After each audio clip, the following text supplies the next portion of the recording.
continue for our review checklist.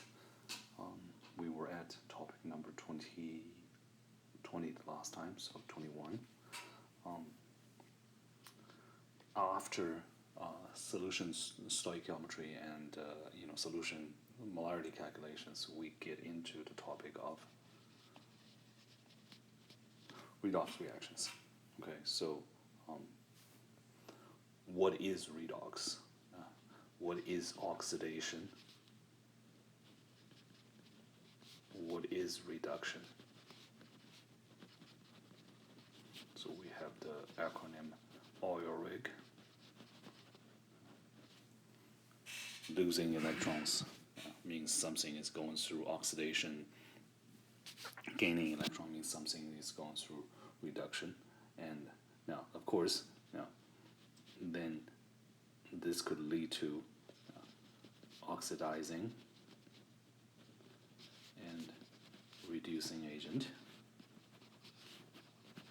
This is actually the direct opposite of oxidation and reduction. Whoever is going through oxidation is your reducing agent, and whoever is going through reduction is your oxidizing agent in a redox reaction. Okay? And to be able to identify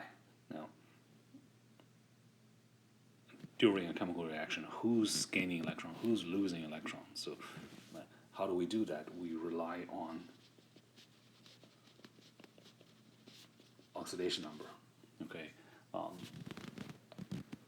this is the number that we assign to each element in compounds during redox reactions to track the electron gain and loss along the way of chemical reaction.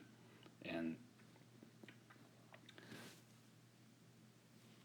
things that we need you to be able to do is, of course, being able to assign oxidation number to elements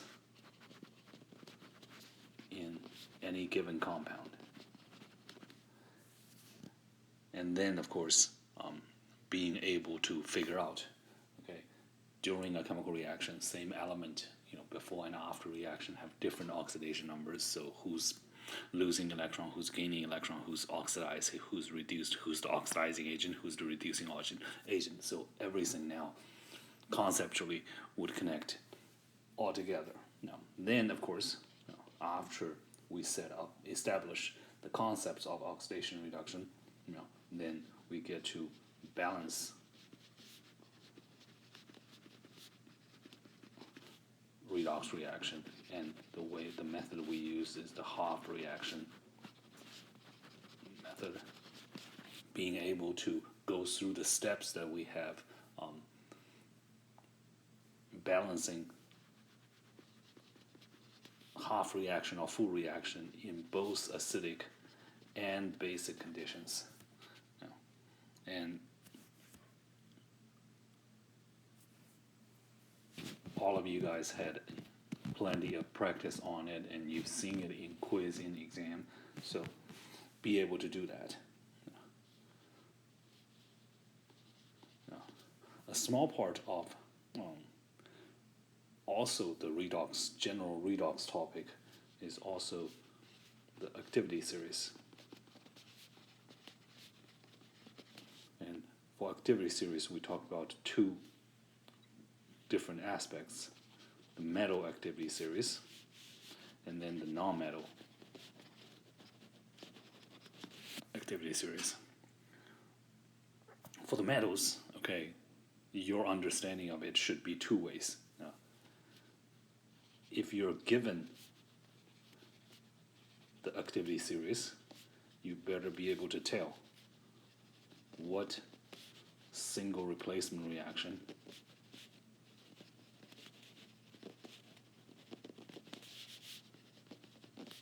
will or won't happen. And then, of course, given reaction information, this reaction happened, that reaction doesn't happen, you need to be able to figure out your own.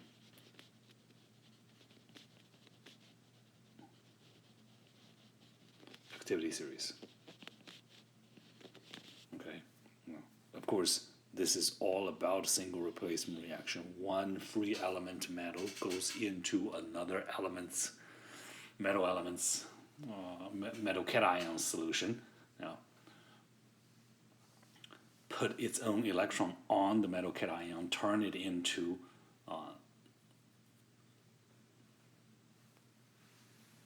metal element, and throw it out of the solution, while the original metal would turn into metal cations and take the position of the original metal cation inside the solution.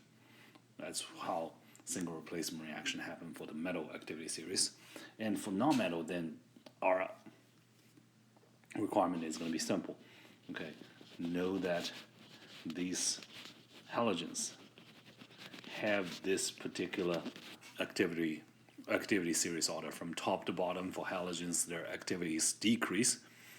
Okay, so knowing this, can you tell again what single replacement reaction will or won't happen? Okay, so that's that. 24. Now this is where we start the energy discussion about heat. Okay, and the transfer of kinetic energy, okay, between different objects, and amount of the heat for a given object during a process can be calculated in multiple ways. Q equal to C delta T, Q equal to MCP delta T, Q equal to NCM delta T. Each thermal property represents, what does it represent, and can you do these type of calculations with the condition provided? That's very simple stuff. And then after that, we start to talk about, okay, these equations are used to calculate individual. These three equations are used to calculate individual objects' heat gain or loss. But what if you have multiple objects transfer heat between them? This is where we need the concept of insulated system. Okay, we are putting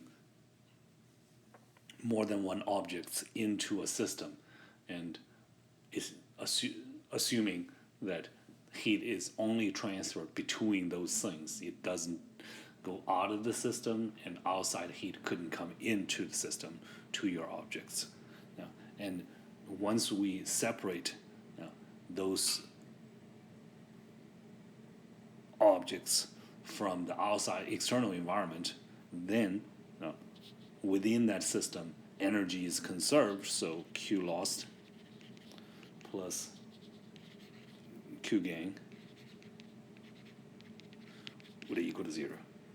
Okay, so then you look at the system, you determine who's losing heat, who's gaining heat, and then you break each of those objects down into their individual calculations using Q, one of the three thermal equations that we had listed here earlier, and then solve the problem.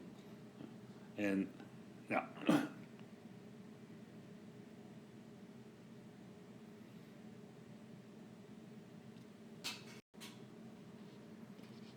after discussing that, we start to introduce the concept of delta H, okay, standard enthalpy change of a given chemical reaction. Now, delta H to chemical reaction is like a Q to an object. Okay, now Q represents the object gaining or losing heat, and delta H represents the chemical reaction releasing or absorbing energy. Okay, and depending on the signs of delta H, so if your delta H is positive, that means your reaction is absorbing energy from the environment. So for the reaction, it's taking in. So of course that's endothermic reaction. And if your delta H is negative, then you have exothermic reaction, which means your reaction is releasing energy to the environment. Okay, and with that, we can have calorimetry. Okay, where we make a chemical reaction happen in an insulated system, and we kind of change our insulated system equation a little bit from Q loss plus Q gain equal to 0. We ended up getting the calorimetry having chemical reaction happen in the container. Okay, gave us delta H plus Q equal to 0. Okay, so from there, now you could break down, okay, how much heat is absorbed, released by your objects in the system, and eventually figure out for the particular chemical reaction you made happen what kind of delta H it has. And now we also emphasize that that delta H is not, okay, the standard delta H. Okay, the standard delta H, okay, is the delta H that happens with the stoichiometric amount of compounds in a balanced chemical equation. What do you mean? Let's say you have a chemical reaction 2A plus B producing 3C and 6D, okay? Typical chemical reaction setup, okay? And if you put the standard delta H, whatever kilojoule of it, okay, right next to the equation, what you got is called a thermal chemical equation. Okay, and this particular value then is referring to, well, if 2 moles, so this is related now to all the coefficients.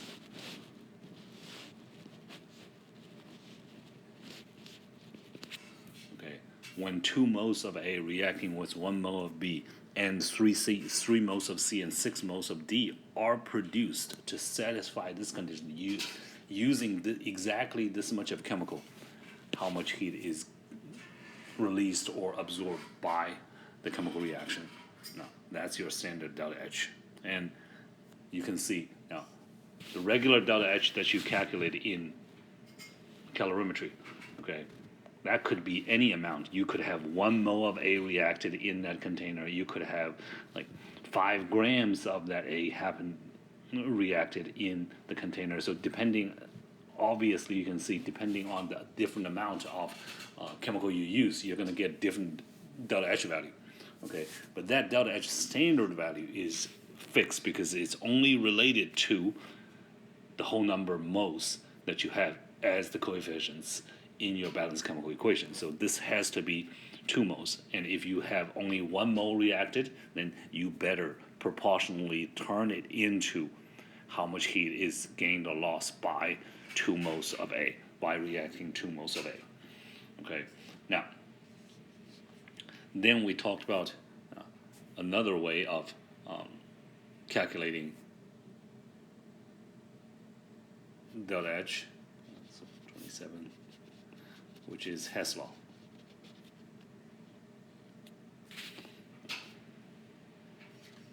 So the core idea is manipulating known equation, and the majority of the time multiple known equation. So equations to get a target equation. And we have detailed procedure of how to operate on that. So look at each component of your target equation.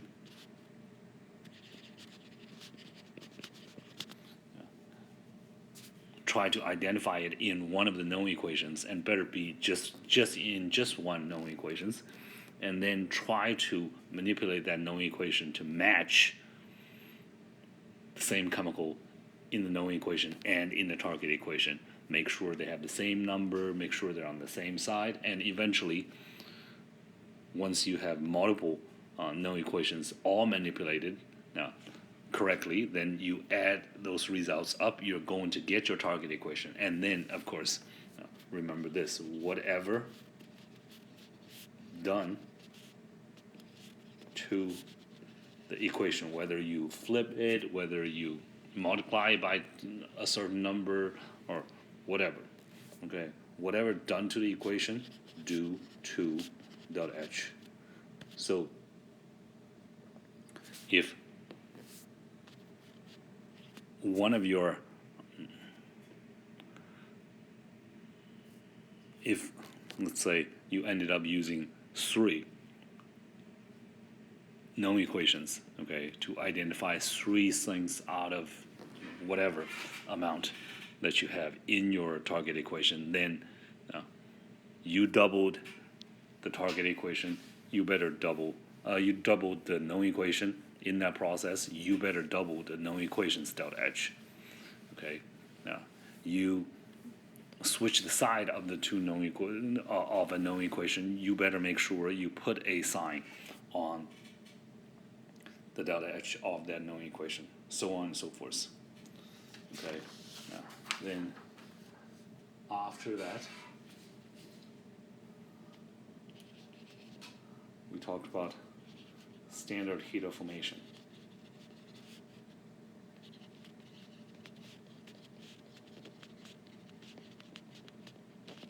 Okay, delta HF standard.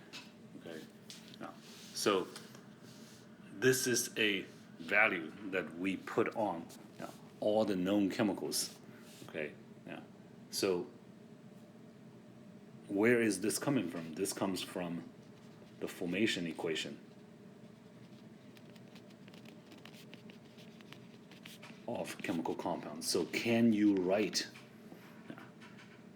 the right formation equation of a given chemical compound? And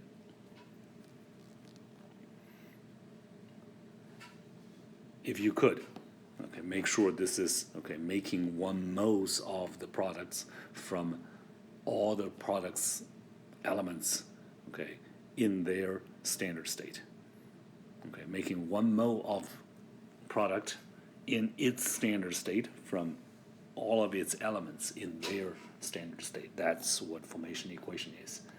And of course, now once we establish the concept of delta HF, we are equipped with a chemistry handbook, then we can do the delta H standard calculations very simply without the Hess law, without the calorimetry. You can still do it because now the calculation can be the total of the delta HF of all your products minus the total of delta HF of all your reactants. So be able to write formation equation, understand what formation equation is, and be able to use your standard heat of formation to calculate delta H of chemical reaction. Okay, and then of course the last thing that we discussed here is about thermal chemistry thermal chemical equation calculations. So again, let's use that earlier example. If we know 2A plus B producing 3C plus 6D and delta H standard equal to X kilojoule, that means when you react 2 moles of A, then you would, depending on the sign, absorb or release this much heat to or from the environment. Now, and typical problem asked for this part is, okay, if you know this equation and I reacted a certain grams of one of the components, okay, how do you turn that into moles using your molar mass and then you use, okay, whatever coefficient your compound has, okay, under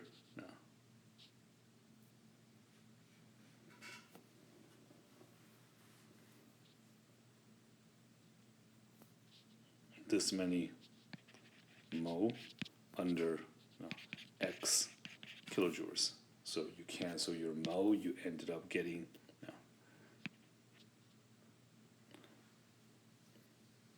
amount of energy released by reacting this many grams of stuff. Okay, so moving on.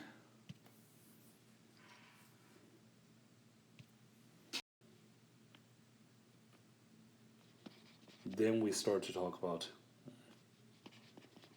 light property or electromagnetic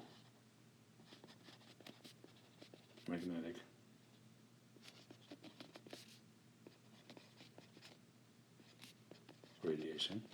Okay, now for light property, gotta know your light is both a wave. Okay, wavelength times frequency should equal to the speed of light, and then it's also having particle property because each the energy of your radiation comes in packets of that we call photons. Okay, and the photon energy could be calculated using h, Planck constant times frequency, or Planck constant times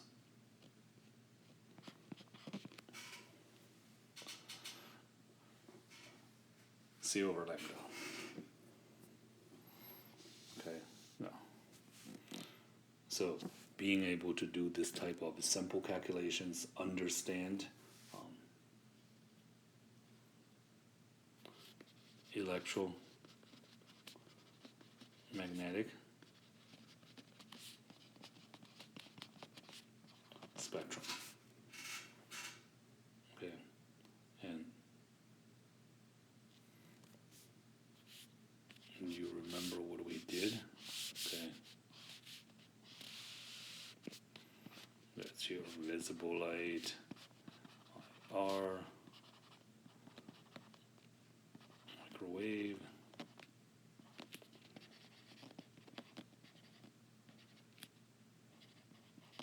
radio wave, UV,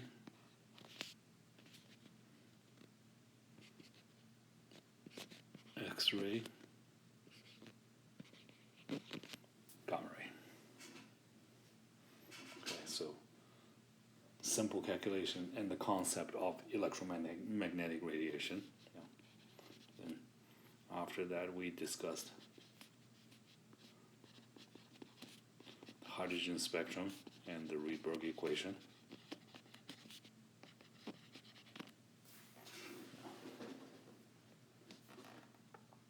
And both the Rydberg equation and the constants will be provided, so you don't have to memorize it, but this is calculating when your electron jump, okay, from a higher energy level to a lower energy level. The amount of energy difference between the two levels will then be released out as a photon. Okay, so that's what hydrogen spectrum is all about. And then we also talked about the de Broglie relationship. Okay, now everything, okay, has the particle wave duality. Any moving object with a mass, and the wavelengths can be calculated using Planck constant over mass times volume, and make sure for your mass you use kilograms. Okay, velocity is speed. International standard unit is meters per second, and then you have Planck constant on top.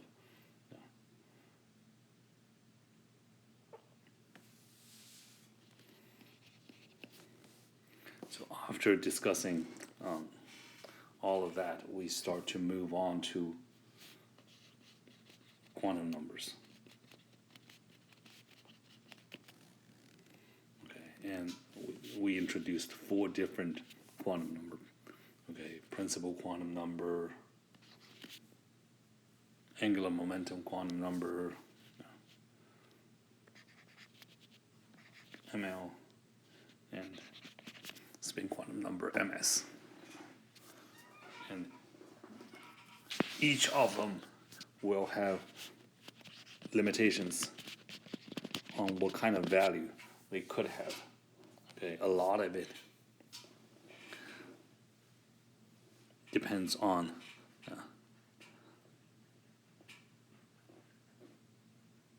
your M value, okay, and eventually, by the time we got to electron configuration, we learned that this is, okay, your shell number, and then L is your subshell, and things like that. And now, next topic is electron configuration. Something that a lot of people having trouble with, shown in the result of the third exam. So,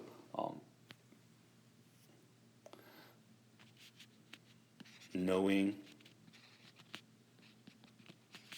the energy order of orbitals, okay, that triangular shaped orbital diagram that we draw, and the 45-degree angle arrows representing the order. So make sure you're able to do that. Okay, and then off-ball principle tells us how to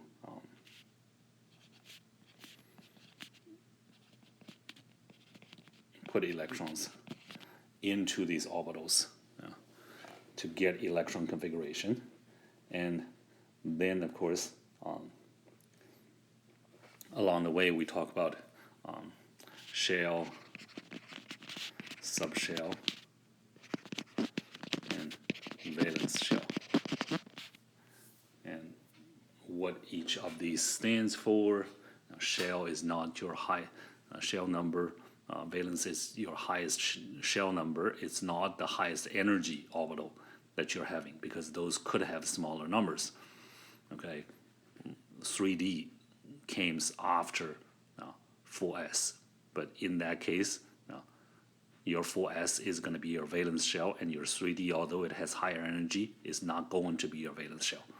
So, being able to understand all that, okay, and being able to put electrons into orbitals for a given atom, given ion, and then one thing that I want to emphasize here, because a lot of people losing points regarding that on the third exam, is that when you make ions, okay, you lose or you gain electron, okay, to, from, and to your valence shell. Okay, that's the rule that we stick to in this class. Okay, and then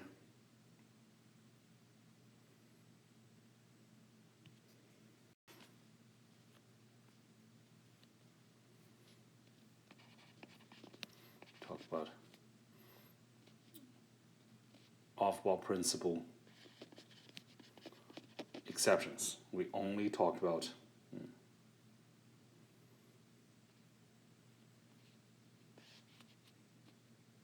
chromium and copper. What happened there? Confirmed to us half or fully filled d orbitals could provide a stability boost. So your chromium and copper is willing to send one of its 4s electron to a higher energy level 3D, okay, just to have a half field or fully filled d orbital there. Yeah. And number 36, then along the way we also talk about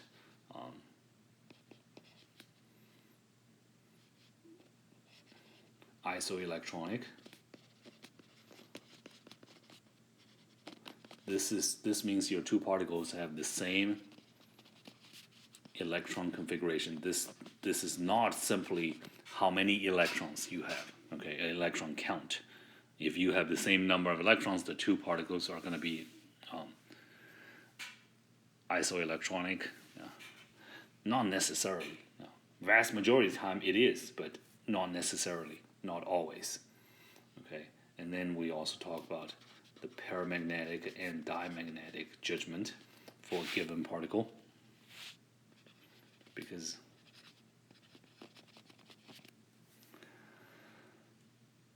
and you would have a lot more of diatomic atoms compared to your paramagnetic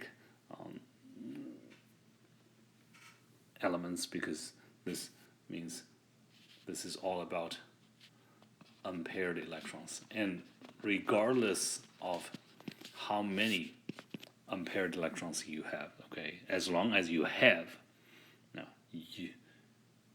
you're going to be paramagnetic, okay, and only when you don't have any, zero unpaired electrons, so everything is paired up, then you have diamagnetic. So your particle will not be affected much if you stick it into a magnetic field. And so after discussion of the electron configuration, then we go to this discussion of periodic properties. Okay, we have a few things that we introduced here, 4 of them in total: atomic, radius. And this, not only we have trend, okay, atomic radius, it's decrease and decrease along the row from bottom to top, along a column from bottom to top, and regarding in the same row going from left to right, your size of the atoms decrease greatly. And now, of course, with that in mind, then your smallest neutral atom on the periodic table is going to be your helium atom, because hydrogen is, they only have one shell, no other elements have that. And also helium is on the right in the same row of hydrogen, so helium is a smaller molecule, smaller atom compared to hydrogen. And of course, we also discussed the concept of effective nuclear charge, ZEF. How do we calculate ZEF for a given particle? And this is extremely helpful when you're trying to compare things that's isoelectronic to each other. Okay, when you're comparing size between different ions. Okay, and higher that ZEF means stronger control from your nucleus to your valence electron, and with that you would have smaller size. So lower ZEF would produce bigger size. So that's atomic radius, ionization energy, amount of energy needed to strip one electron from a given particle, okay, to increase its positive charge. What is the trend? Now,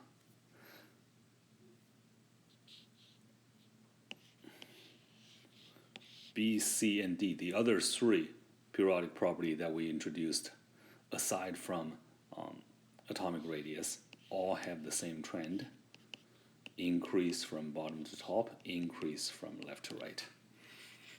Okay, and we also discussed first, second, third ionization energy, and how do I know which ionization energy is the highest for a given element? And the answer, the idea is actually pretty simple. Whenever you're breaking your octet of the given atom or ion, that's where they're going to resist you the most. That's where you gotta pay with more energy to make it happen. Okay, so noble gases would have the highest first ionization energy. Alkali metals would have the highest second ionization energy, and things in the magnesium, calcium, strontium, barium group will have the highest third ionization energy, so on and so forth. The one after that is electron affinity. And now, ionization energy is losing electron to make positive ion. Okay, now, electron affinity then is the direct opposite. Okay, gaining electron in valence shell to add another electron into the valence shell of a given particle, and how much of a energy release process it is, how much energy is released during that process. Okay, and it's the same trend as we listed here: increase from bottom to top, increase from left to right, but we are not including noble gas for this type. Okay, and for ionization energy, you could include noble gas, because these guys have very, very high first ionization energy. Okay, but for electron affinity, you're not going to be able to include your noble gases, because you just can't force another electron onto an already perfect octet. Okay, but for everybody else, you on the periodic table you could, and that's why we recognize fluorine as the highest electron affinity element on the periodic table. And then the last one is electronegativity.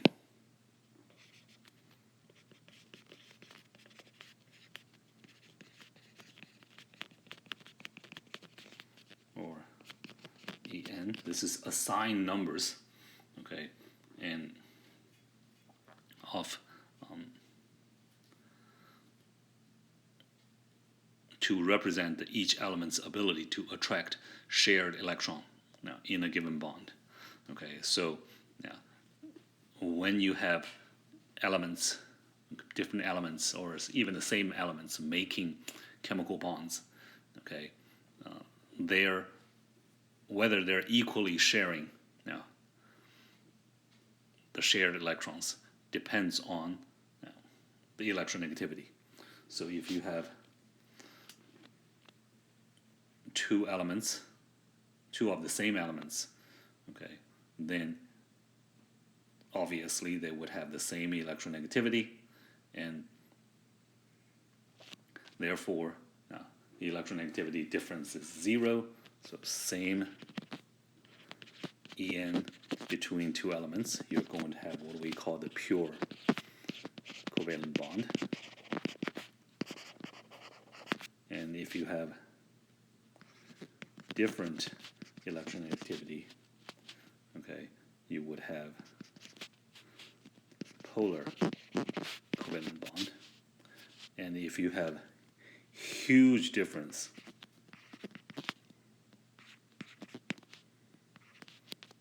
of En, how different, how much different? Well, the absolute value of En difference, if it's bigger or above 2.0, okay, then you would have what we call the ionic bond, which means the ability to attract electron pairs between the two sides are so vastly different. One is extremely strong, the other one is extremely weak, and the result is the stronger one is just going to take it all, okay? And therefore they gain electron, and whoever that's the weaker, okay, lose electron and turn into a positive ion, okay? And again, electronegativity would also have this same trend increasing, and the highest electronegativity again is fluorine on the periodic table, and this was assigned a 4.00 for its electronegativity. All right, then after that,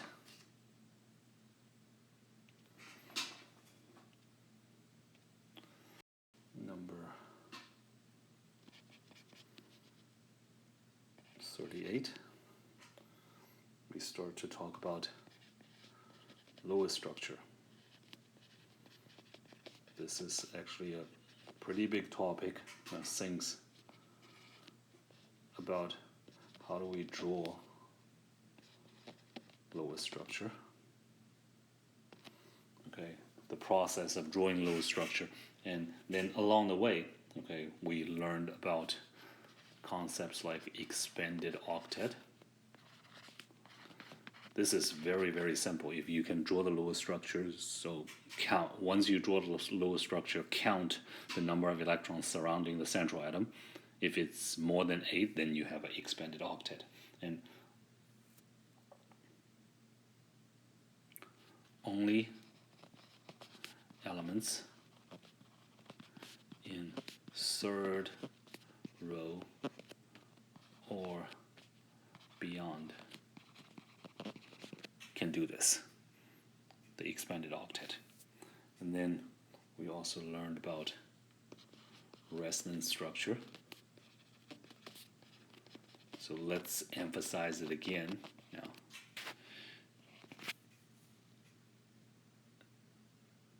It doesn't mean that you have a resonance structure, okay, if you simply can draw 2 or 3 different Lewis structure for a given molecule or polyatomic ion, okay? Our understanding of the resonance structure at this level is that the resonance structures have to be equivalent, okay? And the situation is when you have identical, okay, non-central atoms and have to take turn in making multiple bonds, okay, to satisfy the octet of your central atom, okay? And they take turns of doing it. And each time you get a completely equivalent structure, like nitrate ion, like nitrite ion, like carbonate ion, and all of these are the same way, okay? And then we also learned about how to calculate formal charge, okay? And formal charge can be a good judgment tool if you're trying to differentiate different possibilities of Lewis structure for the same given molecule or polyatomic ion, okay? And we have rules for so how to calculate, okay? This is number of valence electron in neutral atom minus 1/2 of bonding electrons on the atom minus the total of non-bonding electron. Okay, so be able to calculate formal charge and be able to use formal charge to judge different Lewis structure of the same molecule. Okay, because we have general rules that we want formal charge as close to 0 as possible, because the closer to 0 it is, okay, the more likely, okay, you won't have any charge imbalance in your molecule. It makes your molecule, okay, more stable. And then the other rule of formal charge is that when negative formal charge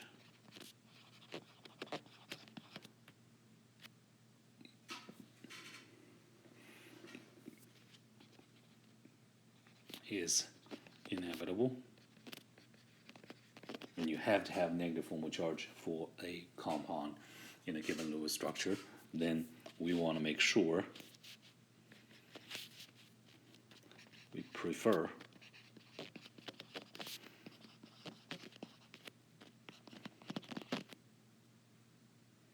not negative here, this is non-zero. We prefer the negative formal charge on the more electronegative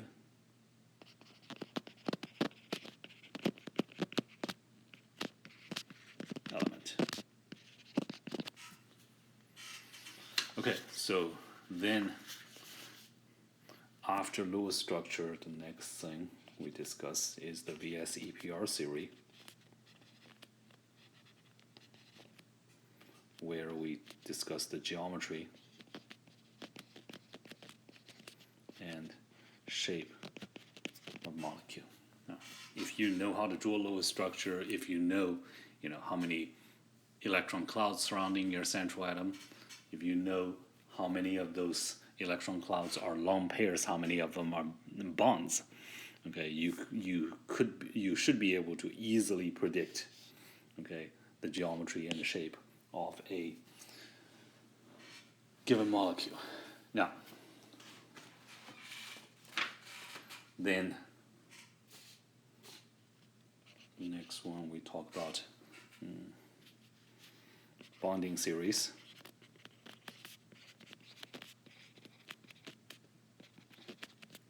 Valence bond theory tells us, and things that you need to make sure you know there is judging what kind of bonds you have. Head-to-head overlap of electron cloud is called a sigma bond. The side-by-side is called a pi bond. Okay, and let's be very clear. Any single bond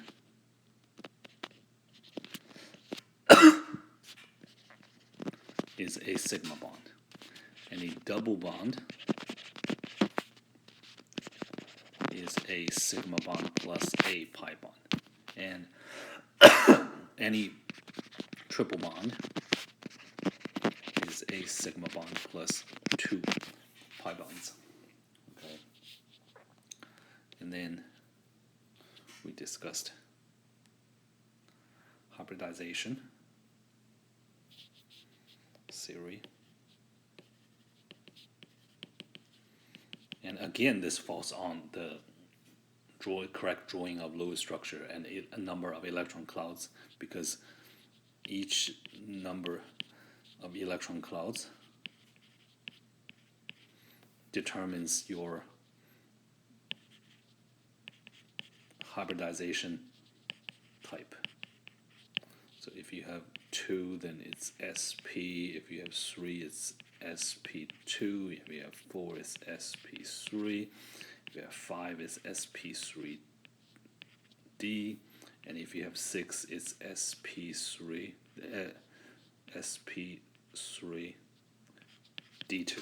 So based on your Lewis structure and your electron counts count, you can very easily determine hybridization.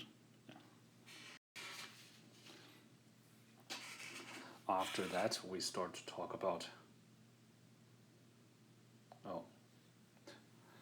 the one before that is polarity of molecule. Kind of switched order a little bit here, but doesn't matter. Okay, polarity is determined by shape, and shape is determined by Lewis structure. So, one thing we want to make clear that all of you understand is that it's much easier for a molecule to be polar compared to for it to be nonpolar, because nonpolar requires total cancellation of all bond dipoles in your structure. So what kind of situations can you have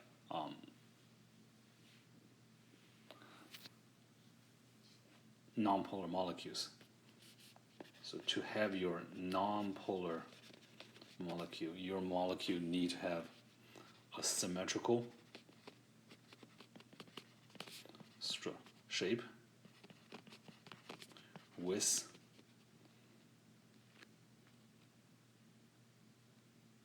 identical non-central atom. What shapes are symmetrical shape? Linear. Okay. Trigonal planar. No. Tetrahedral.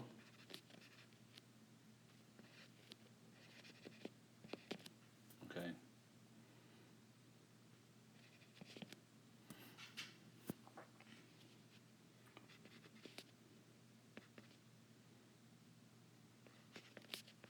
Trigonal.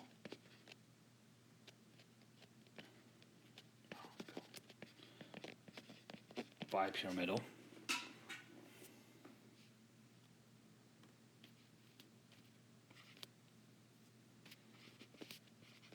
Octahedral.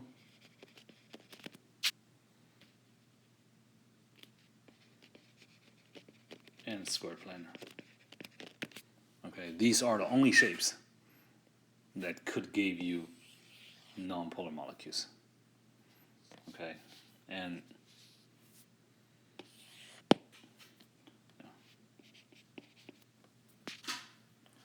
after that, we start to discuss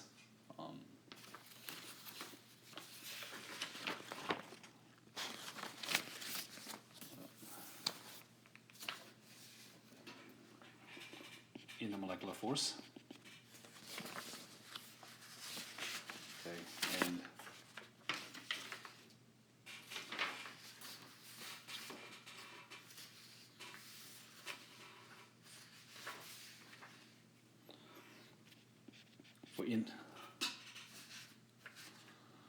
for intermolecular force. Okay, now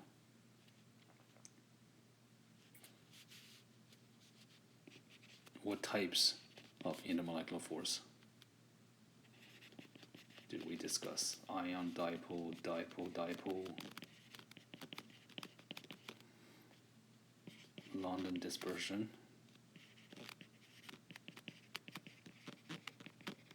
and hydrogen bonding, or hydrogen bond. Yeah. And ion dipole and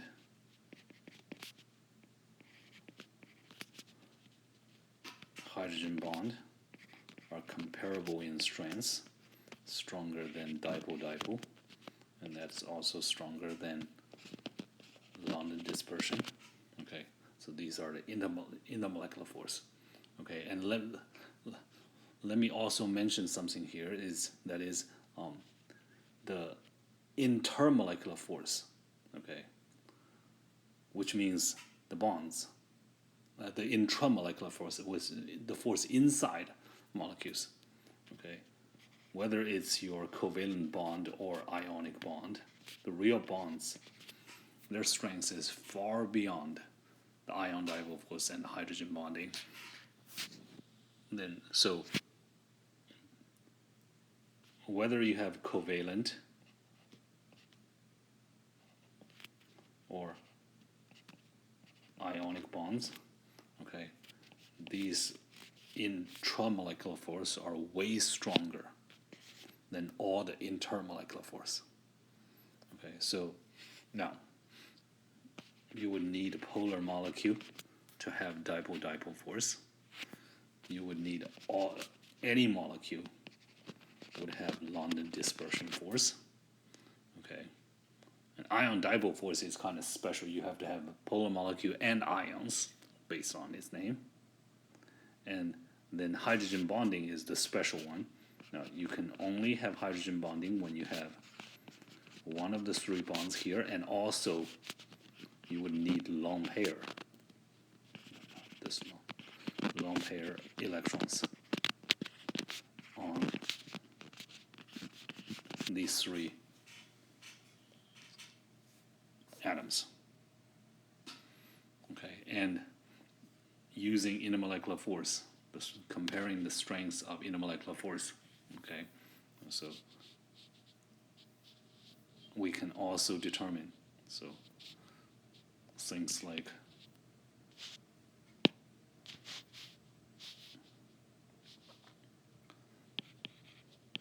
boiling point, viscosity,